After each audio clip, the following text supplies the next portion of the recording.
A very good morning to all students. In the last video of class 12 business studies, we discussed a new topic of financial management, that is a capital structure. Capital structure refers to the composition of the amount of long-term financing. In other words, we can say that the capital structure refers to the mix between owner's fund and borrowed funds, or it represents the proportion of debt capital and equity capital to make up the total capital of the firm. There are basically two components of the capital structure. The first one is a equity, that is a owner shareholder fund, and second one is a debt, which are known as the borrowed fund. In the last video, we already discussed the optimal capital structure. What is the optimal capital structure? The optimal capital structure when the proportion of debt and equity is such that it result in an increase in the value of equity share, that is the increase in shareholder wealth. यानी एक capital structure को हम optimal की category में तब रखते हैं जब उसमें डेब्ट और इक्विटी का प्रपोर्शन ऐसा हो जिससे कि इक्विटी शेयर की वैल्यू इंक्रीज हो, शेयर वेल्थ इंक्रीज हो. After that we discuss this example.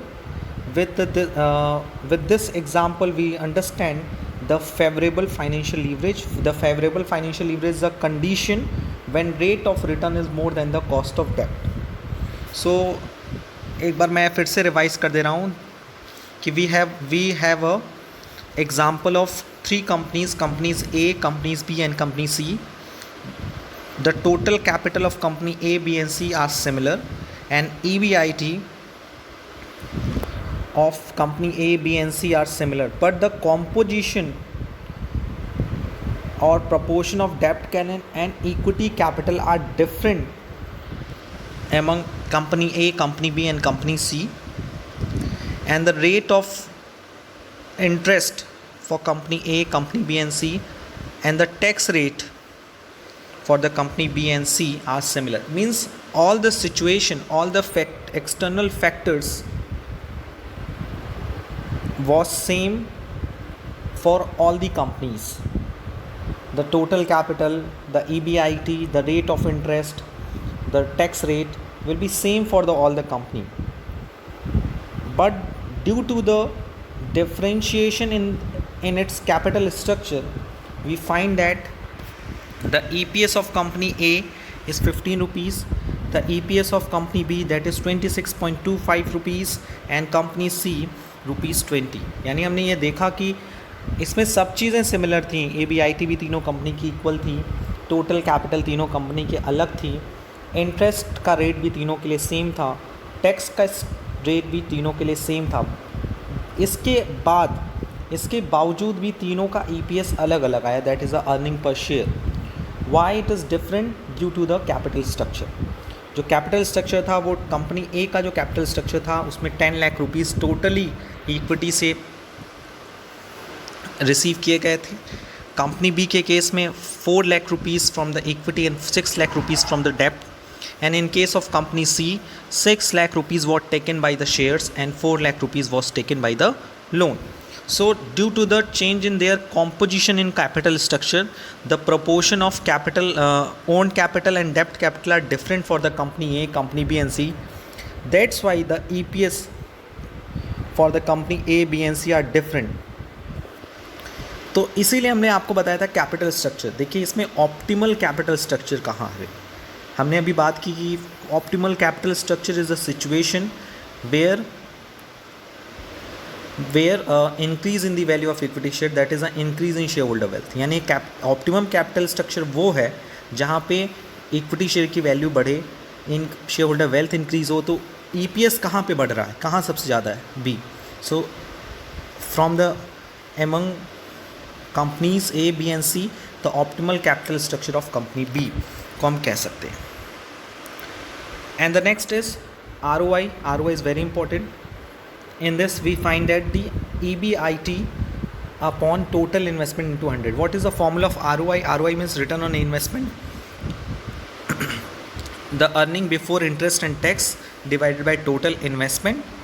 So in this question we find that कि तीनों कंपनी में कंपनी ए हो, बी हो, सी हो, तीनों के केस में हमारा EBIT is 3 lakh and total invest 10 lakh, so this is 30%, and rate of interest is 15%, which is the less than the ROI. So we find that, हमने ये प्राप्त किया कि ये तीनों फेवरेबल फाइनेंशियल लीवरेज है, जहाँ पे आपका रिटर्न ऑन इन्वेस्टमेंट जो है, ROI जो है, वो रेट ऑफ इंटरेस्ट से हायर है.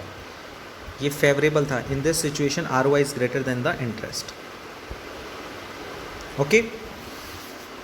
Thus, from the above example, it is clear that shareholder of the company B receive higher APS than the shareholder of companies A and C due to the higher debt in the total capital of the company B. Therefore, the optimal capital structure is that of the company B. So, एक बात note कर लीजिए अपने दिमाग में,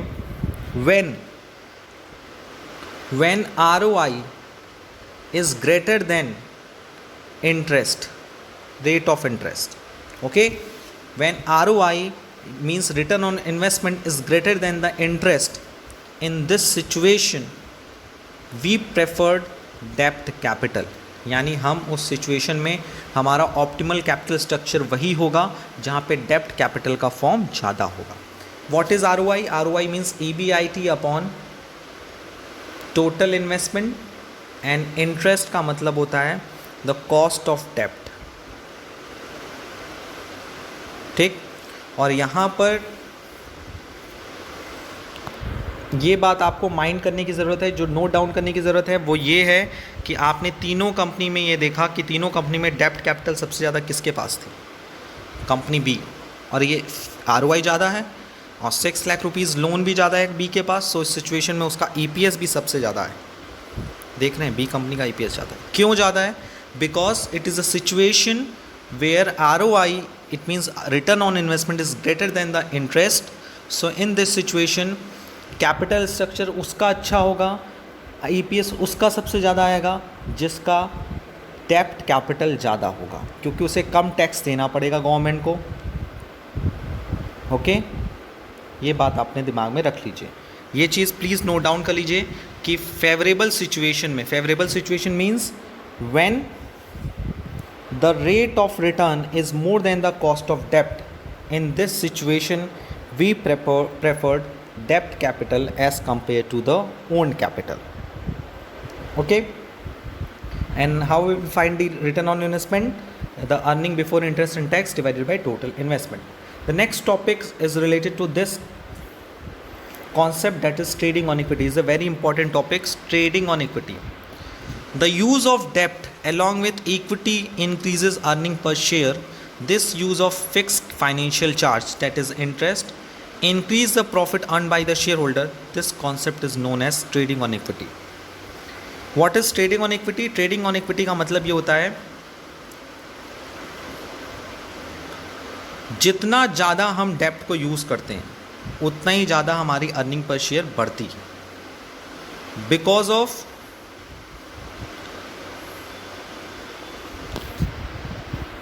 trading on equity is a situation where debt capital is more than the equity capital. What is trading on equity? Trading on equity is a situation where debt capital is more than the owned capital. Please note down this line. What is a trading on equity? Last time I will repeat it. Trading on equity is a situation where debt capital is more than the owned capital. यानी कि ऐसी situation होती है जहाँ पर हमारी equity capital कम होती है और बोरोड कैपिटल ज़्यादा होती है. एक बात तो ये होगी, trading on equity is favourable. When trading on equity is favourable means कब हमें डेप्ट कैपिटल ज़्यादा रखनी चाहिए, कब डेप्ट कैपिटल कम रखनी चाहिए. तो trading on equity is favourable. It means डेप्ट capital is more than the owned capital where the return on investment is greater than the interest rate. ये मैं जो कुछ आपको बता रहा हूँ ना, ये all the lines is very important for you to solve the practical problem related to the financial management. When we solve the case studies, when we take a decision regarding the investment, so this kind of lines will help to you solve the different kinds of questions. So trading on equity is a situation where debt capital is more than the equity capital, the one part. Second is trading on equity is favorable when return on investment is greater than the interest rate on debt. Okay, तो trading on equity ऐसी situation है जहां हमारी डेब्ट capital ज़्यादा होती है, equity capital कम होती है, और ये ट्रेडिंग ऑन इक्विटी हमें तभी प्रेफर्ड करते हैं, हम अपनी डेब्ट कैपिटल तभी ज़्यादा रखते हैं जब रिटर्न ऑन इन्वेस्टमेंट हमारे रेट ऑफ इंटरेस्ट या इंटरेस्ट रेट से ज़्यादा होता है. आते हैं दूसरे केस पे, the case of unfavourable financial leverage. Unfavourable financial leverage means the above example have shown the favorable effect because the rate of interest paid on the debt is lower than the return on investment. इससे पहले हम लोगों ने देखा जो भी cases था वो फेवरेबल क्यों था, बिकॉज ऑफ वहाँ रेट ऑफ इन्वेस्टमेंट जो था वो हायर था in comparison to the interest rate. हमने देखा प्रीवियस क्वेश्चन में कि rate of interest is 30%, whereas the tax rate is 15%. That's why this situation is called favorable financial leverage, and in case of favorable financial leverage we followed the trading on equity. Trading on equity is a situation where the debt capital is more than the equity capital. It means we prefer to debt capital as compared to the own capital. Let's we take the another example of unfavorable financial leverage. The unfavorable financial leverage is a situation whereas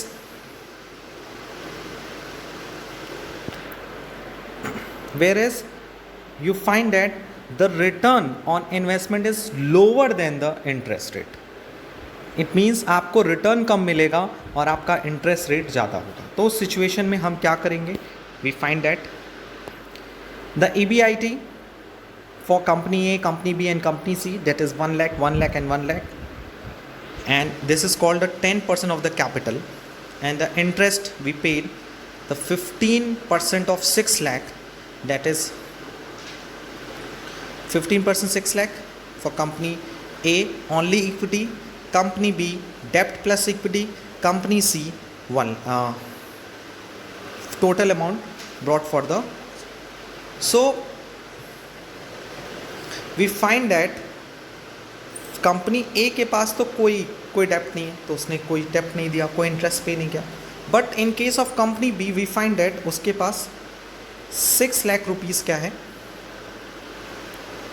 कि डेप्ट capital है, तो उसने 90,000 का interest पे किया. उसी तरह से ओके, आई होप कि you will get confuse the before solving the this case.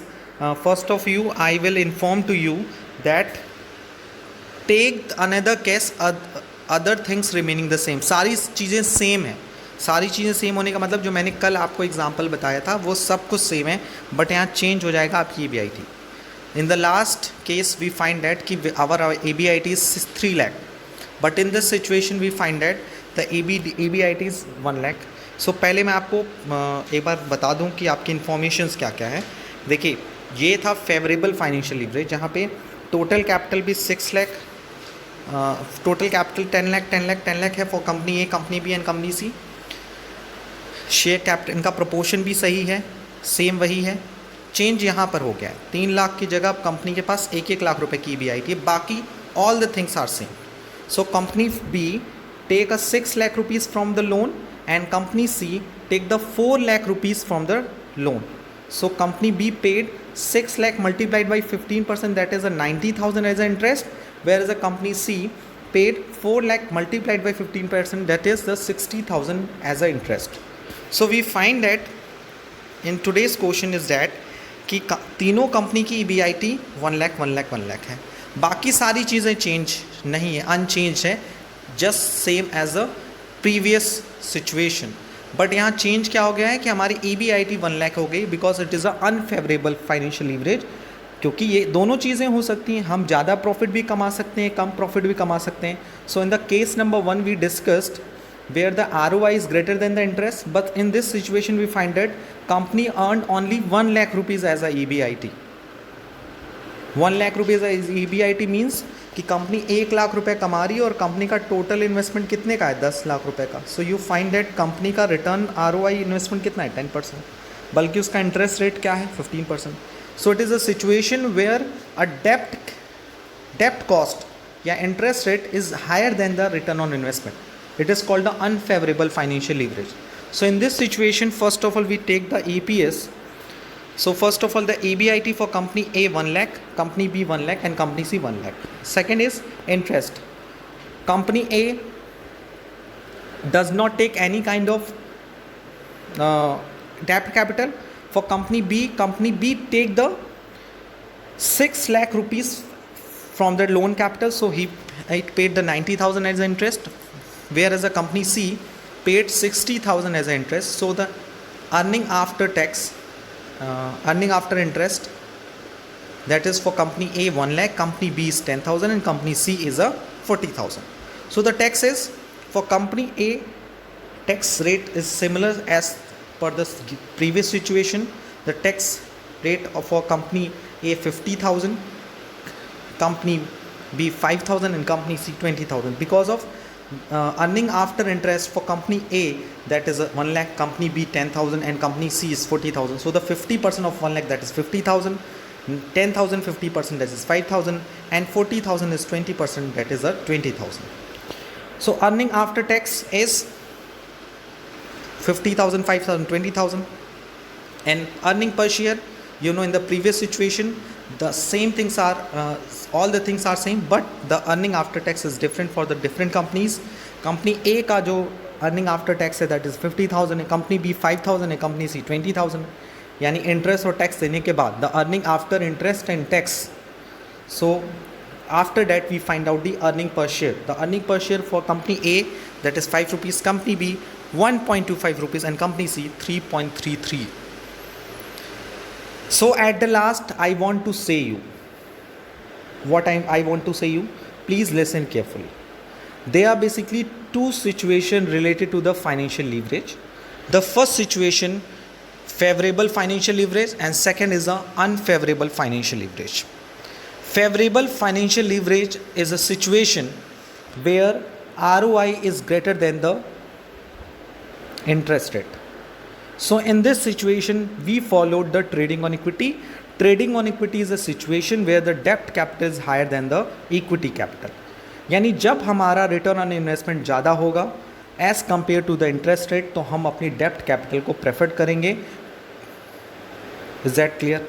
एक बात क्लियर. दूसरी आई unfavourable financial leverage. The unfavourable financial leverage is a situation where interest rate is greater than the return on investment.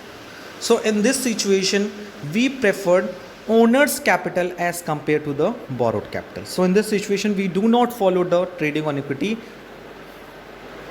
We follow the owned capital as compared to the borrowed capital. यानी इस situation में owners capital ज़्यादा लेंगे. अब आप इसी में देखिए, कंपनी ए का एपीएस सबसे ज़्यादा आया है, कंपनी सी का आया है, उसके बाद कंपनी सी का आया. बिकॉज ऑफ ये अनफेवरेबल फाइनेंशियल लीवरेज की सिचुएशन है. तो यहाँ पर अनफेवरेबल के सिचुएशन में, यानी जब कंपनी की EBIT ज़्यादा नहीं होती, या कह सकते हो ROI ज़्यादा नहीं होता है, तो वहाँ कंपनी को ओनर्स फंड से ही काम करना चाहिए, बोरोड पे मूव नहीं करना चाहिए.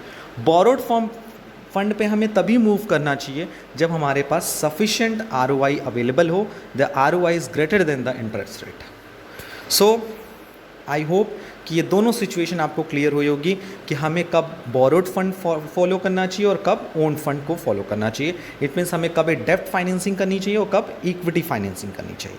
Is that clear?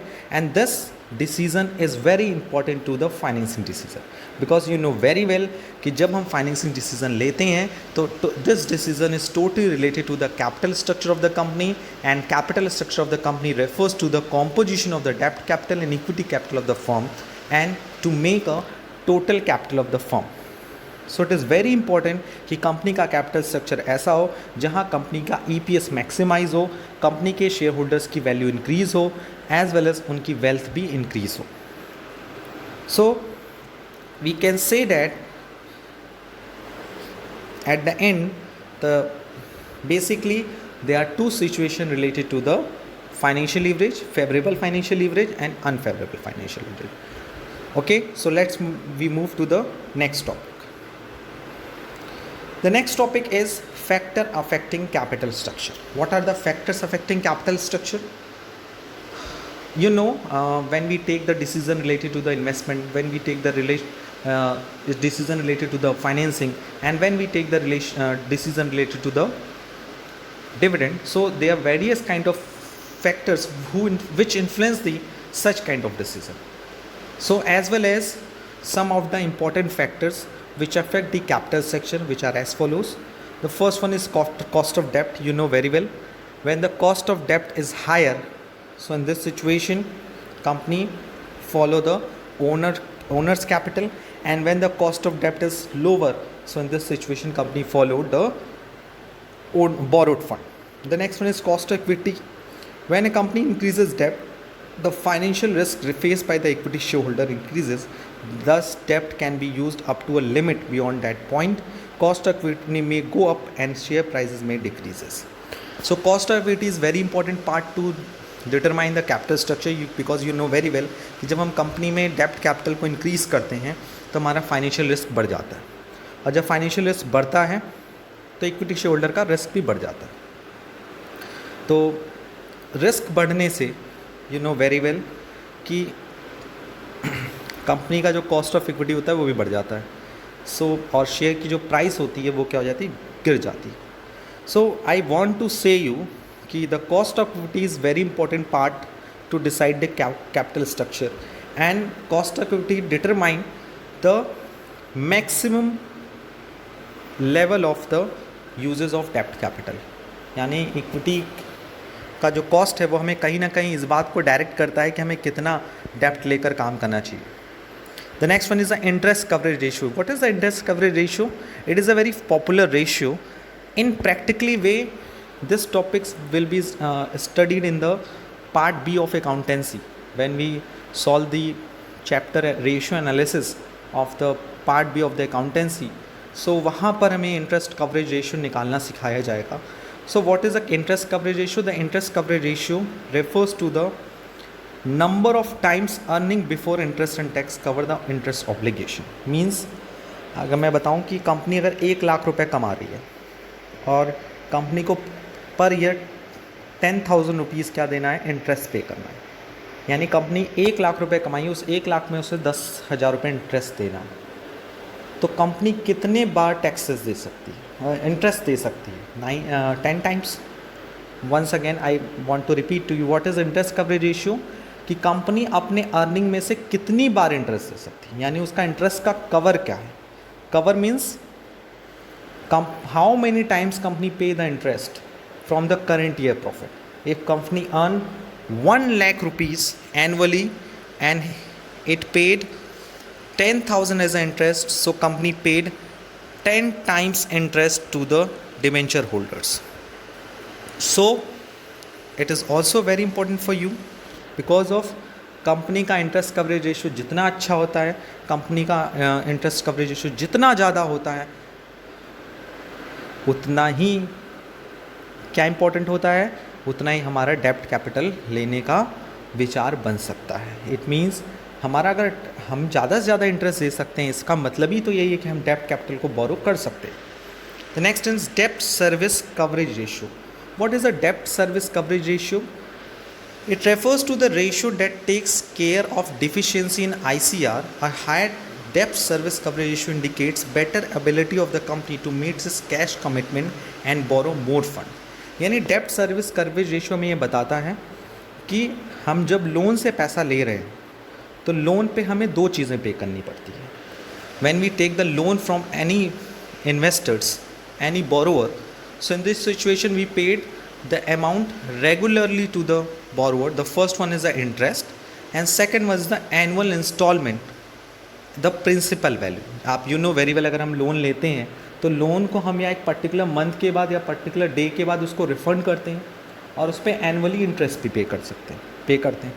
So dept service coverage ratio में बताता है कि कंपनी अपने इंटरेस्ट एज वेल एज अपनी इंस्टॉलमेंट को देने में कहाँ तक सक्सेसफुल है. यानी कैश कमिटमेंट्स करना हो या ज़्यादा से ज़्यादा बोरो करना हो, कंपनी कितनी कैपेबल है. सो इंटरेस्ट डेप्ट सर्विस कवरेज रेशियो हमें ये बताती है कि कंपनी डेप्ट लेने के लिए कैपेबल है या फिर नहीं। सो थ्योरेटिकल वे में अगर आप ये समझ लीजिए कि इंटरेस्ट कवरेज रेशियो में ये बताता है कि कंपनी अपनी करंट ईयर की प्रॉफिट से कितनी बार इंटरेस्ट दे सकती है। जितना ज़्यादा ICR होगा उतना ही ज़्यादा कंपनी बोरो मनी ले सकती है, मनी बोरो कर सकती है। एंड डेप्ट सर्विस कवरेज रेशियो में बताता है कि कंपनी रेगुलर कैश पेमेंट्स करना हो या इंस्टॉलमेंट का पेमेंट करना हो टू द बोरोवर्स, तो वो कितने कैपेबल है। सो इसकी हेल्प से हमें डेप्ट सर्विस कवरेज रेशियो पता चलता है, यानी डेप्ट capability of the company will be determined due to the DSCR। So high DSCR indicates the takes more and more borrow money, and lower DSCR refers to the lower borrower money from the creditors. So next is the cash flow position. You know very well, financing decision में हमने बात किया है कि cash flow position भी very important, because हमें regularly interest pay करना पड़ता है।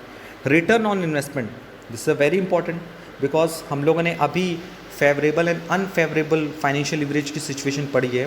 The favourable financial leverage is a situation where ROI is greater than the interest, so we preferred the डेप्ट capital, and when ROI is lower than the interest rate, so we preferred the owners capital. The tax rate, you know very well, when the tax rate is high, so in this situation we prefer the डेप्ट capital. Why? Because जितना ज़्यादा डेप्ट लेंगे उतना ज़्यादा interest पे करेंगे, उतना ही कम tax देना पड़ेगा। सो ये बातें हम लोगों ने लास्ट वीडियो में बताई भी है आपको कि कंपनी जितना ज़्यादा इंटरेस्ट पे करेगी उसे टैक्स का बेनिफिट भी उतना ज़्यादा मिलेगा। इट मीन्स टैक्स उसे कम देना पड़ेगा, ये कह सकते हैं। So next is a flotation cost. Flotation cost the expenses on the issue of the finance, यानी जब हम शेयर इशू करते हैं, डिबेंचर इशू करते हैं, तो there are various kind of cost beared by the company like the underwriting commission, brokerage, advertisement expenses and cost of issue. So in this situation there are various kind of flotation cost incurred on the issue of the securities, shares, bonds and debenture. So अगर company को किसी पैसे को arrange करने में, यानी owner's fund या borrowed fund में, जहाँ पे फ्लोटेशन कॉस्ट ज़्यादा होगा, क्योंकि this cost is useless and this cost increase the additional cost of the company, so company generally avoid the flotation cost at the time of issue of share and debenture. Next is of operating cost of the company, because you know very well अगर company के पास operating cost ज़्यादा होगी, already वो ज़्यादा operating cost bear कर रही होगी, सो वहाँ पे वो इंटरेस्ट पे करने में कैपेबल नहीं होगी। जैसे मैं ही आपसे कहूँ कि सपोज़ आप घर में कमाते हैं और आपको घर चलाने में ही दिक्कत आ रही है, तो आप बोरो मनी कभी नहीं करोगे, क्योंकि आपको पता है कि उस पर आपको फिर इंटरेस्ट देना पड़ेगा, यानी एडिशनल ऑपरेटिंग कॉस्ट आपके लिए बढ़ जाएगा।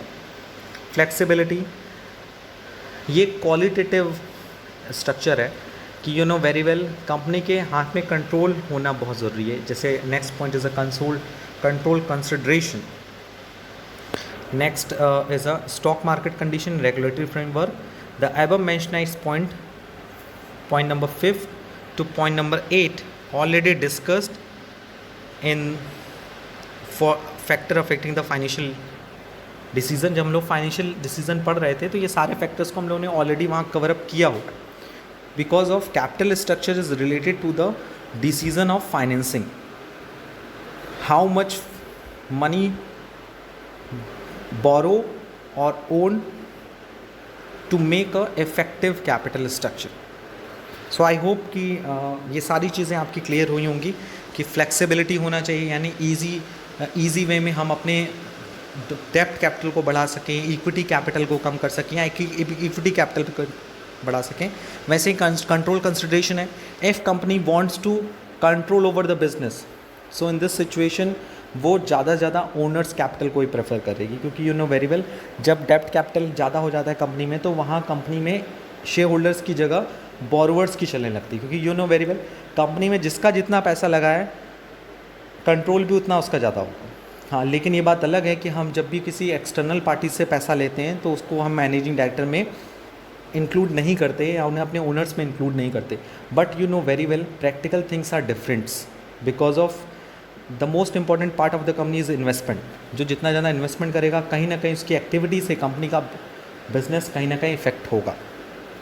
Stock market condition, you know very well कि when a company paid the high rate of dividend, so in this situation the market price of the equity share will be increases. So stock market condition is very important कि company को debenture पे कितना पैसा मिल रहा है और equity पे। अगर कंपनी ने लास्ट फ्यू ईयर्स से इक्विटी शेयर पे अच्छा रिटर्न दिया है तो इक्विटी शेयर का प्राइस होगा 10 रुपये, लेकिन लोग उसको 15 से 20 रुपये देने के लिए तैयार होंगे। सो कहीं ना कहीं स्टॉक मार्केट की कंडीशन भी इस बात को डिसाइड करती है कि कंपनी को कहाँ से फंड लेना चाहिए, ओनर्स कैपिटल से लेना चाहिए कि बोरोड फंड से लेना चाहिए। As well as the regulatory framework, there are various kind of laws and rules applicable in the different companies कि हमें कैपिटल स्ट्रक्चर कैसा रखना चाहिए, क्योंकि कैपिटल स्ट्रक्चर जो होना चाहिए वो किसी भी तरह से कंपनी के share holders and debenture holder के इंटरेस्ट को प्रोटेक्ट करे, ना कि उनके इंटरेस्ट को वायलेट करे। इंटरेस्ट मीन्स कि कंपनी को अपना कैपिटल स्ट्रक्चर मिनिमम रिस्क पे रखना चाहिए ताकि at the time of any kind of in happening things वो ईजिली अपने शेयर होल्डर्स को और डिबेंचर होल्डर्स को पैसा रिटर्न कर सके। सो ये सारी चीज़ें कहीं ना कहीं हमारे कैपिटल स्ट्रक्चर को डिसाइड करने में काफ़ी इंपॉर्टेंट होती हैं। So in today's video we discussed the two important part. The first one is the favorable financial leverage and the unfavorable financial leverage, as well as we discussed the factor affecting capital structure. So I hope today we completed all the doubts very easily. Apart from this, if you have any kind of doubt or suggestion regarding this video, please ask me in the online classes as well as in the WhatsApp group. आज के लिए इतना ही. Thank you. Thanks a lot.